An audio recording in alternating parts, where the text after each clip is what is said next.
Boa noite, seja bem-vindo ao Combate Blogs. O BPN volta a estar no topo da atualidade, com o Governo a salvar mais uma vez o banco, preparando-se para injetar mais 500 milhões de euros. E o BPN foi precisamente um dos temas quentes do debate desta noite entre Cavaco Silva e Francisco Lopes, com o candidato apoiado pela CDU a acusar o atual Presidente da República de ter combinado com o Governo e o Parlamento a publicação de um decreto para cobrir a fraude de Oliveira Costa. Para comentar estes temas estão em estúdio Filipa Martins, do blog Albergue Espanhol, o Tomás Vasques, que escreve no Hoje há Conquilhas, o Rodrigo Moita de Deus, do blog 31 da Armada, e o Nuno Ramos de Almeida, do 5 Dias. Mas antes de avançarmos para a discussão dos temas, tenho de fazer uma atualização da votação para os prémios Combate Blogs, que continuam a agitar a blogosfera.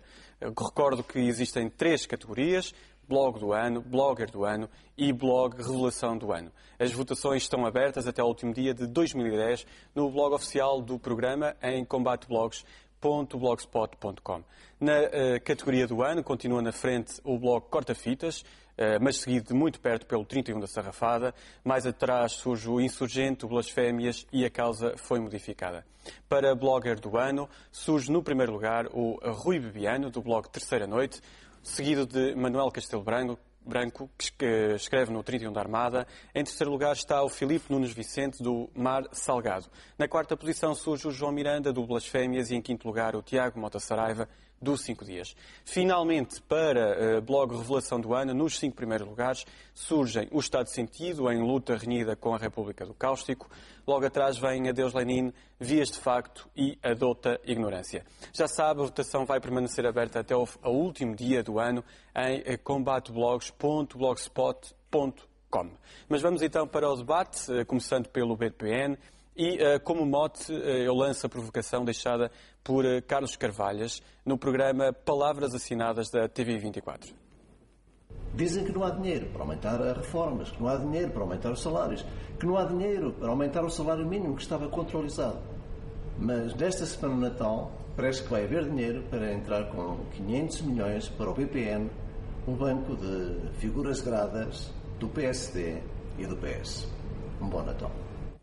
Aqui está a mensagem de Bom Natal. Muito obrigado, Carlos Carvalhas. De qualquer forma, fica também aqui a provocação em relação à conotação do BPN com figuras gradas do PS e do PSD. Isso mesmo foi também usado pelo camarada de Carlos Carvalhas, Francisco Lopes, no debate transmitido hoje pela TVI. Hoje não, já passamos a meia-noite ontem. Francisco Lopes com o Presidente da República e candidato Cavaco Silva. Vou começar pela Filipa Martins. Filipa, boa noite. Esta ligação BPN, PS e também PSD e até o próprio Presidente Cavaco Silva volta a surgir, e agora pela primeira vez. Qual é a leitura que fazes deste ressurgir do caso BPN? Primeiro, acho que todos queríamos ter 500 milhões de euros no sapatinho, sendo que o Governo ainda não deu luz verde a esse pedido da administração do BPN, sendo que a manter-se a nacionalização do banco será inevitável, porque, por exigência dos rácios do Banco de Portugal, essa capitalização terá de existir, através, nomeadamente, da Caixa Geral de Depósitos. E a lei do BPN, aprovada em 2008, dizia exatamente isso, que a capitalização do banco só seria feita com o aval do Governo.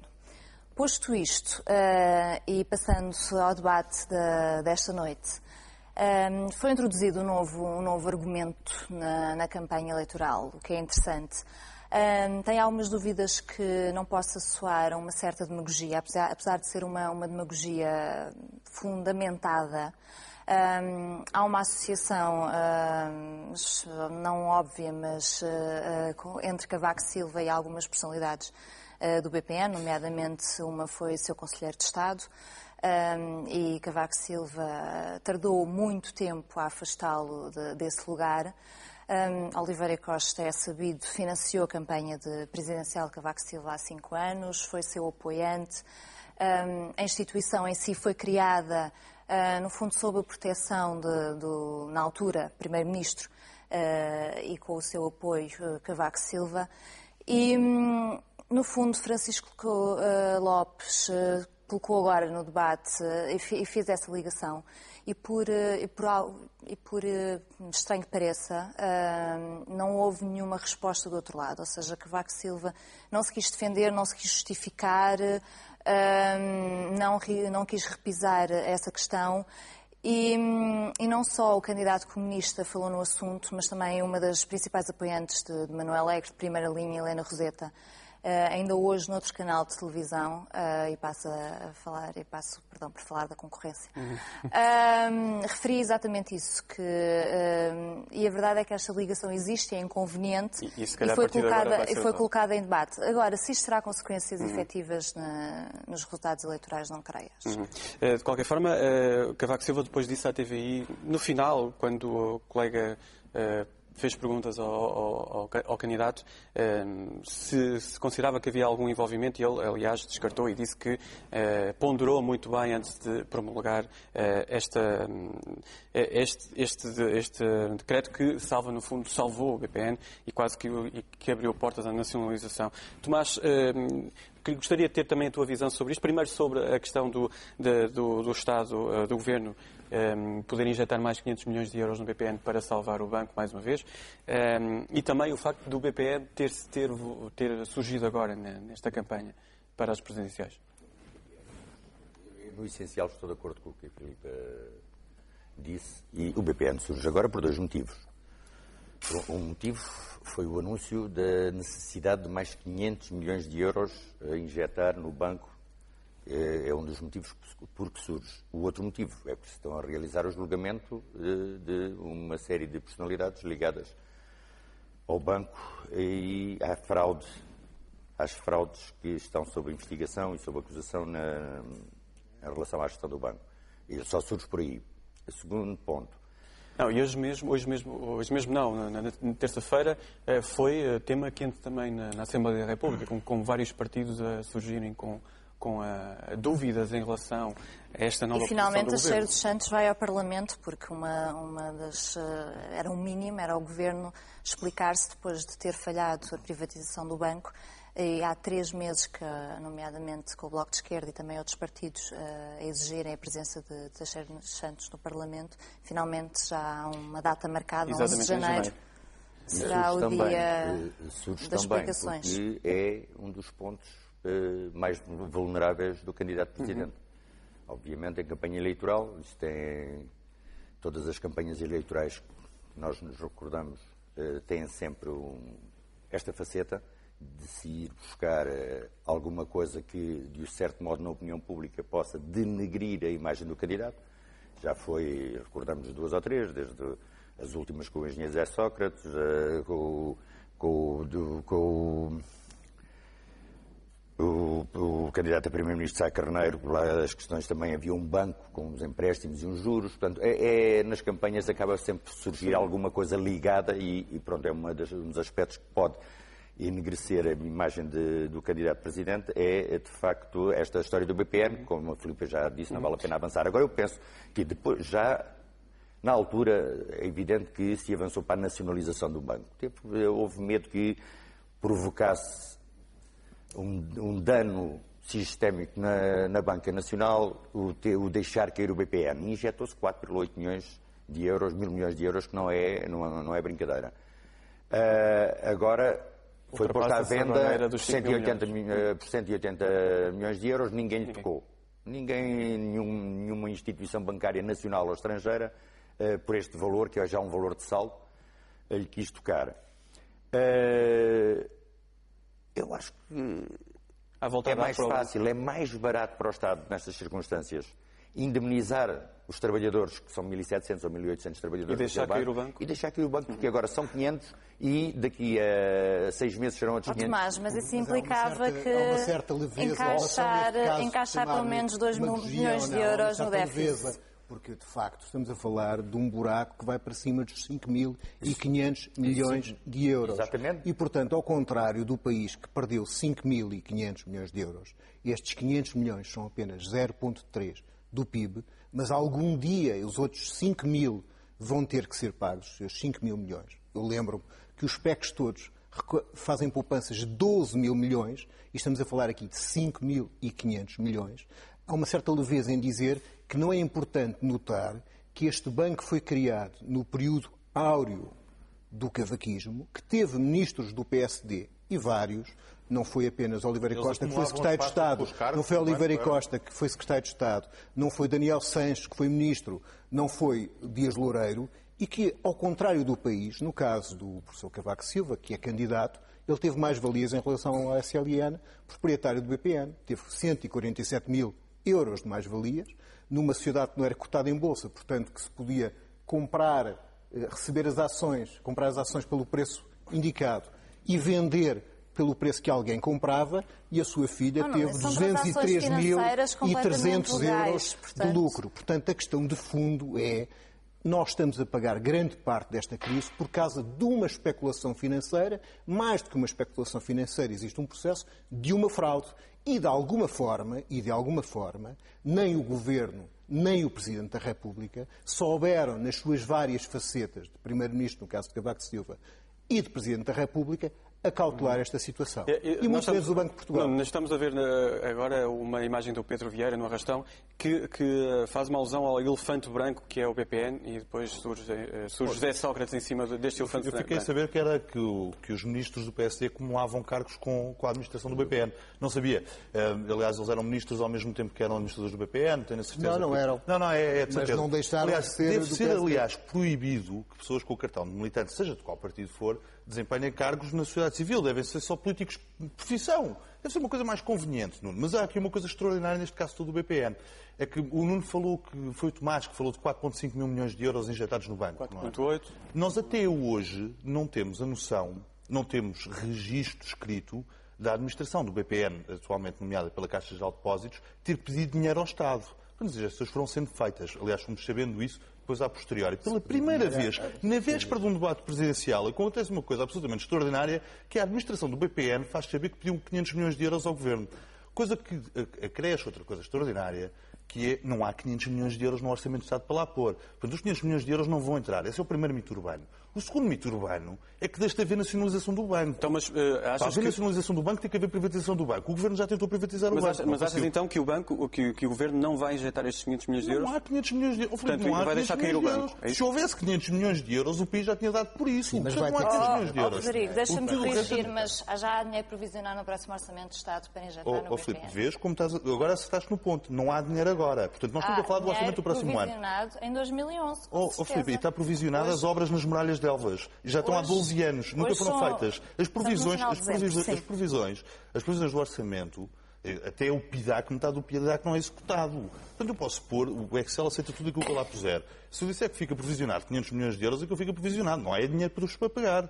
Por isso é que existem déficits. Não é? É o dinheiro que falta no orçamento para a execução do orçamento. Vai haver um orçamento retificativo e esse dinheiro vai ser...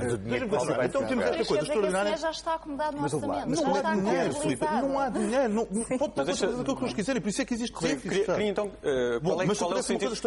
Porque esta proposta é feita por Carlos Costa, no fundo, quando o Governo deve saber disto. Ele faz publicamente, pela primeira vez, em um ano e meio, se não me engano, de caso BPN, Rodrigo está a defender a questão da cabala. Não estou a defender a cabala nenhuma. Já agora deixa eu ver qual é a que é uma coisa extraordinária. Estou a dizer que é uma coisa extraordinária. Nós nunca soubemos de um pedido à administração do BPN feito ao Estado português. Primeiro, acho extraordinário que o BPN peça ao Estado português. Os juízes também marcaram o julgamento para esta data por causa disso, não? Talvez, provavelmente. Tomás, não vou entrar na parte da cabala. Aquilo que eu vou explicar é que o Ministro das Finanças na televisão a dizer que aquilo não ia custar nada aos contribuintes. Depois vi que custava 1.000 milhões. Depois vi que custava 2.000 milhões. Depois a conta vai em 4,5 mil milhões. Eu não sei onde é que está o dinheiro. Depois é que vou explicar o que é que o nosso Ministro fez ao dinheiro. E agora pedem mais 500 milhões quando não há dinheiro? Mas está tudo louco. Isto está tudo insano. E agora o Nuno explica que os senhores eram ministros do PSD. Rodrigo, logo o que eu quero dizer... Rodrigo, está tudo variado. A questão de fundo nesta história do BPN e da SLN é que, para além de haver especulação, houve fraude. E o fraude da grossa. E já foi incorreto. E nisso estamos de acordo. E já foi incorreto. E nisso estamos de acordo. Mas tu já tens que já foi incorreto.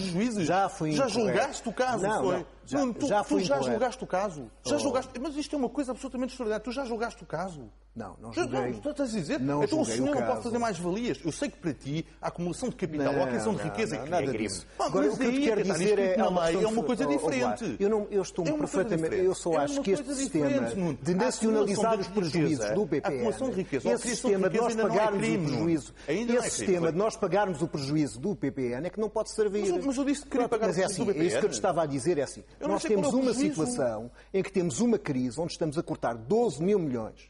Ainda não pusemos estes 5 mil milhões nesses 12 mil milhões. Eu quero saber como é que vamos equilibrar qualquer conta, como é que vamos desenvolver qualquer país, se determinados prejuízos dos privados são pagos pelo contribuinte. Tens toda a razão. Agora contigo duas palavras para ti. Terreiro do Paço. Não. Terreiro do Paço não, PSD e PS. Terreiro do Paço. São duas, PSD e PS. Explica, pede ao Ministro das Finanças que explique onde é que está o dinheiro. Onde é que estão aqueles 4,5 mil milhões de euros? Rodrigo, na leitura que eu faço então da tua explanação inicial, que gerou aqui uma grande controvérsia, mas porquê 4.500? Estavam todos muito sérios. Mas surge uma cronologia feita por ti, que é o BPN, este pedido do BPN surge na véspera de um debate presidencial, como estavas a dizer, e queres dizer então que depois o facto de Francisco Lopes ter surgido com esta declaração hoje... Não foi o único. Mas o Francisco Lopes, aliás, tem uma coisa engraçada, tal como o Fernando Nobre também teve nos debates. É qualquer debate que comece com um oponente a tratar o outro por presidente ou professor, já perdeu. Não é? Quer dizer, o senhor já ganhou. E todos eles mostraram uma reverência enorme com o professor Cavaco Silva. Por acaso, o Francisco Lopes que tratou sempre por candidato Cavaco Silva. Mas por acaso tratou por professor também. Por acaso também mas ele é professor, não é? Sim, mas devia chamar veterinário, não, ele é professor. Aquela referência toda ficou bem, a não ser a parte do BPN, pode, aí já tinha que estar para na tua perspectiva, então não há dúvidas que Cavaco Silva venceu o debate hoje. Mas eu vejo a forma como os outros candidatos olham para o Presidente da República, qualquer português olha, se a abstenção não pregar partidas... Mas alguém tem dúvidas sobre o resultado? Francisco Lopes não inventou argumentos, eles já existiam e a verdade é que estava em curso uma privatização que falhou. Perante isto, o que é que há a fazer? Eu acho que neste momento, provavelmente, só existem 4 cenários em cima da mesa. Quer dizer, o Governo pode vender o BPN aos bocados, mas provavelmente, como já surgiram algumas propostas em cima da mesa, estamos apenas a falar da parte boa do banco. Quem é que fica com a parte má do banco? Já está criada uma sociedade que fica com a parte má, são 1.900 milhões de ativos tóxicos, pelos vistos, segundo diz o Jornal de Negócios, até já tem um Conselho de Administração depois de deixar cair o banco, como sugeria o Tomás, ele vai ter de incorporar, o Governo terá de incorporar no déficit, não os 4.800, mas provavelmente metade deste valor vendendo o resto dos ativos. E isso seria parte de diferença entre ter um déficit de 4,7% no próximo ano e atingirmos, se calhar, um déficit de 6% no próximo ano. É possível, não é possível?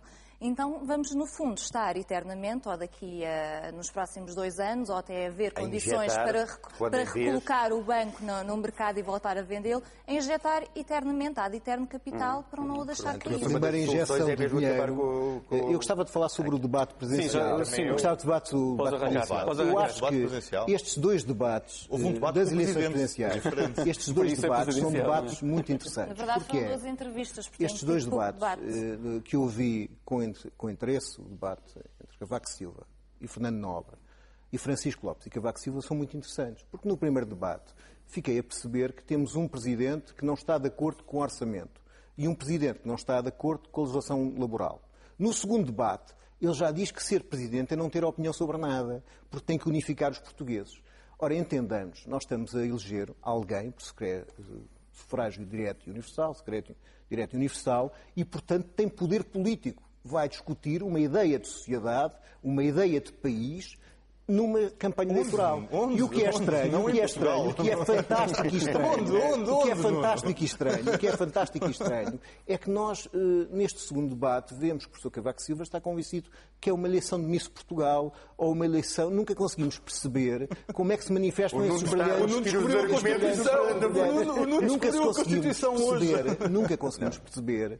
Ele, por um lado, diz-nos o seguinte, que é muito interessante, que é, se eu não estivesse cá, o país estava pior do que está. Bom, ele já está péssimo, mas ele diz que está pior. Ainda hoje disse isso. Ele diz, aliás, eu nunca disse a ninguém Mas fui eu que mandei umas cartinhas para estarmos no Conselho de Segurança. Diz essas coisas maravilhosas. E, por outro lado, não tem opinião sobre nada. Quando lhe perguntam hoje, então, sobre a lei laboral, tem opinião? Não, eu não posso ter opinião porque eu sou presidente. Bom, mas ele não é candidato e a mim interessa-me saber se o candidato é favorável ou não a esta lei laboral. Mas ele não pode dizer opinião.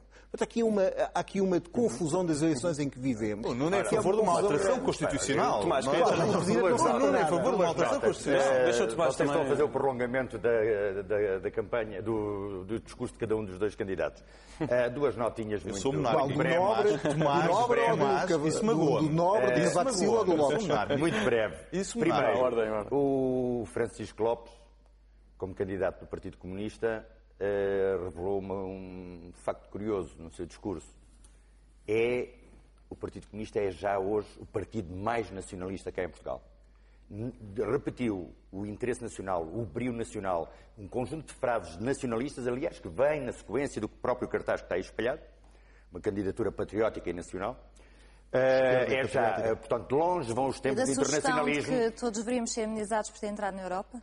Portanto, é um nacionalismo contra a União Europeia, contra as sanguessugas especuladoras. O grande capital. O grande capital. Segundo argumento. Não, o segundo argumento segunda é... nota. Não, primeiro.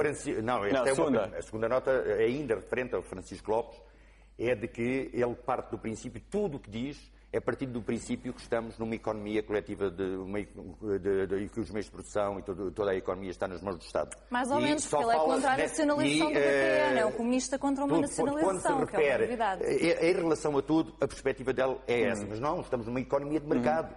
E não estamos numa economia porque ele diz que era a favor ao mercado. E quando lhe perguntam, mas teria que dar posse a um governo do PS ou do PSD, veremos, foi a resposta. Isto é...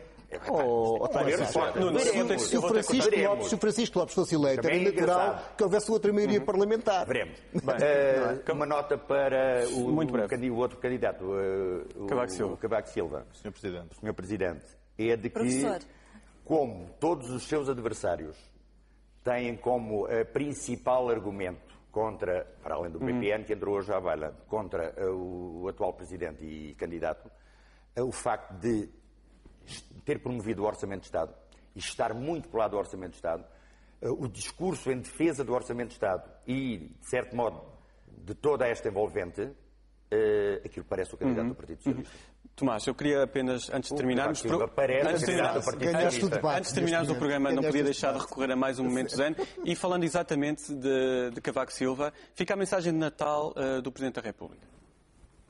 Desejamos a todos os portugueses um Feliz Natal e um bom Ano Novo. O Natal é a festa da família. A festa que passamos com as pessoas que nos são mais próximas e mais queridas. É um tempo para pararmos um pouco e pensarmos nos mais importantes fundamentos da nossa vida.